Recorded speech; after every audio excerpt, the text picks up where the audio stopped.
ধর্ম ধর্ম কথার অর্থ হলো ধারণ করা, অর্থাৎ বহন করা। আর ধর্মক্ষেত্র হলো সেই ধারণার পবিত্র স্থান, যা যুগে যুগে মানুষের মনে প্রশান্তি দান করে, যা আমাদের বেঁধে রাখে, যা দর্শনে আমাদের মননে শরীরে প্রশান্তি এনে দেয়, ক্লান্তি মুছে সতেজতা দান করে।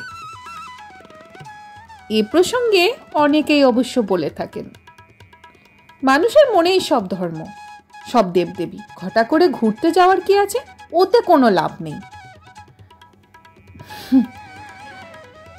একথা ঠিক, শরীর ও অর্থনৈতিক অবস্থা সাথ না দিলে সে প্রসঙ্গ আলাদা, কিন্তু এগুলো সাথ দিলে, যদি শরীর ও অর্থনৈতিক অবস্থা সাথ দেয়, তবে ঐতিহাসিক ও যে পৌরাণিক স্থানগুলোর গল্প শুনে শুনে আমরা বড় হয়েছি, যে ইতিহাস বইয়ে আমরা ঐতিহাসিক স্থানগুলোকে কল্পনা করেছি এতদিন ধরে, সেই ত্রিবেণী কথা, এলাহাবাদের বিভিন্ন উল্লেখযোগ্য স্থান, বৃন্দাবনের রাসলীলা, ভগবান শ্রীকৃষ্ণের মথুরা গমন, কংসবধ, কুরুক্ষেত্র যুদ্ধ, নিধিবনের একান্ত আলাপন, কিংবা শাহজাহান নির্মিত প্রেমের তাজমহল মমতাজের জন্য, অথবা বহু রহস্যে ভরপুর তাজমহলের আনাচে কানাচে বিভিন্ন সমাধিস্থান, বুক জোড়ানো হাহাকার,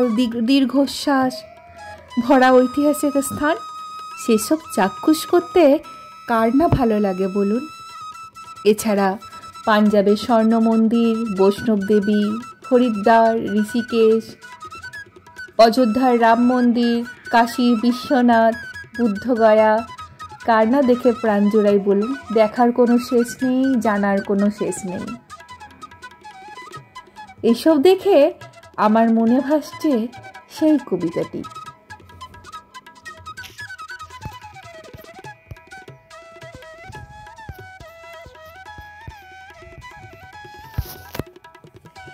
ধনধান্যে পুষ্পে ভরা আমাদের এই বসুন্ধরা, তাহার মাঝে আছে দেশ এক, সকল দেশের সেরা। ও সে স্বপ্ন দিয়েই তৈরি সে দেশ, স্মৃতি দিয়ে ঘেরা, এমন দেশটি কোথাও খুঁজে পাবে না কো তুমি। সকল দেশের রানী সেজে আমার জন্মভূমি, সেজে আমার জন্মভূমি, সেজে আমার জন্মভূমি। চন্দ্র সূর্য গ্রহ তারা, কোথায় উজ্জ্বল এমন ধারা, কোথায় এমন খেলে তড়িৎ এমন কালো মেঘে। ও তার পাখির ডাকে ঘুমিয়ে পড়ে, পাখির ডাকে জেগে, এমন দেশটি কোথাও খুঁজে পাবে না কো তুমি। সকল দেশের রানী সেজে আমার জন্মভূমি। এত স্নিগ্ধ নদী কাহার, কোথায় এমন ধূম্র পাহাড়, কোথায় এমন হরিত ক্ষেত্র আকাশ তলে মিশে। এমন ধানের উপর ঢেউ খেলে যায় বাতাস কাহার দেশে, এমন দেশটি কোথাও খুঁজে পাবে না কো তুমি। সকল দেশের রানী সেজে, সেজে আমার জন্মভূমি। পুষ্পে পুষ্পে ভরা সাখী, কুঞ্জে কুঞ্জে গাহে পাখি, গুঞ্জরিয়া আসে অলি পুঞ্জে পুঞ্জে ধেয়ে। তারা ফুলের ওপর ঘুমিয়ে পড়ে, ফুলের মধু খেয়ে। এমন দেশটি কোথাও খুঁজে পাবে না কো তুমি।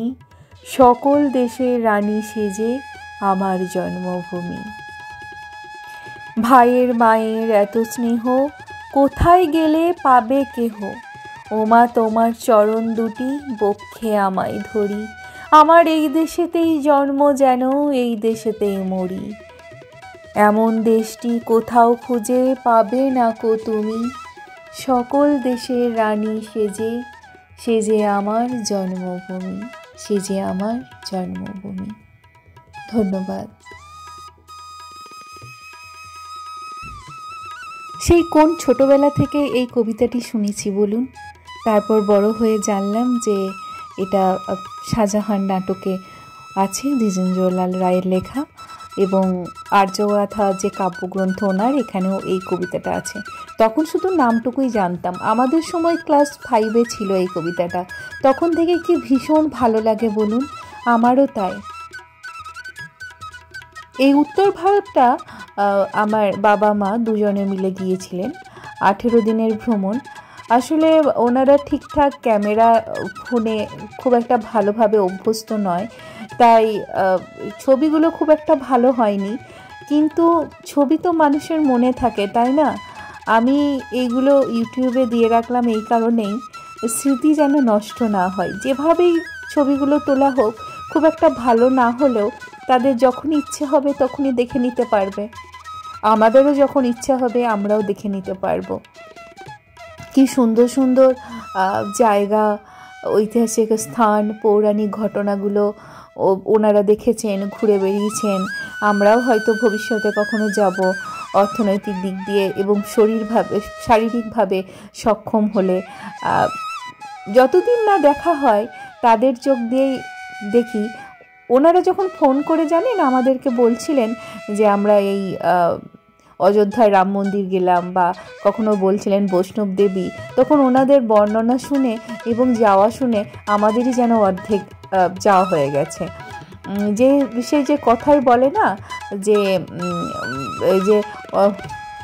গন্ধেই অর্ধেক ভোজন হয়ে যায়, এটাও ঠিক সেই রকম। বর্ণনা শুনেই যেন মনে হচ্ছে অর্ধেক দেখা হয়ে গেছে। আর সব থেকে বড় ব্যাপার, ধর্মীয় স্থান দেখা, পৌরাণিক ঘটনাগুলো দেখা, ঐতিহাসিক স্থান দেখা, এই সব কিছু বাদ দিয়েও আরেকটা কথা থেকেই যায়, এই যে সংসার ছেড়ে, পরিবার ছেড়ে, সবাইকে ছেড়ে নিজেদের মতো করে নিজেরা যে দুজন সবার সঙ্গে এগুলো দেখার জন্য সুযোগ করে নিয়েছে, একান্তে যাওয়া, দুজনের ঘোরাফেরা, এইগুলো একটা খুব ভালো লাগে না?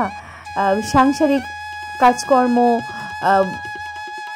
কষ্ট থেকে যেন একটু হলেও ছুটি, একটু হলেও বিশ্রাম, একটু হলেও মনের আরাম, সেটাও তো দরকার আছে, তাই না? সারা জীবন তো অনেক কষ্ট করেছেন, তাই এখন ঘুরে বেড়ানোর মধ্যে দিয়েই তারা শান্তি খুঁজে পাক, আমরাও শান্তি খুঁজে পাবো যে আমাদের বাড়ির লোকেরা ঘুরে বেড়াচ্ছে, ভালোভাবে থাকছে। এবং সারা জীবন কি শুধুমাত্র মানুষ কষ্টই করবে, এইসব দেখবে না? কত জায়গা আছে বিশ্বের দেখার। তো আজ এই পর্যন্তই রাখছি। ধন্যবাদ, ভালো থাকবেন সবাই।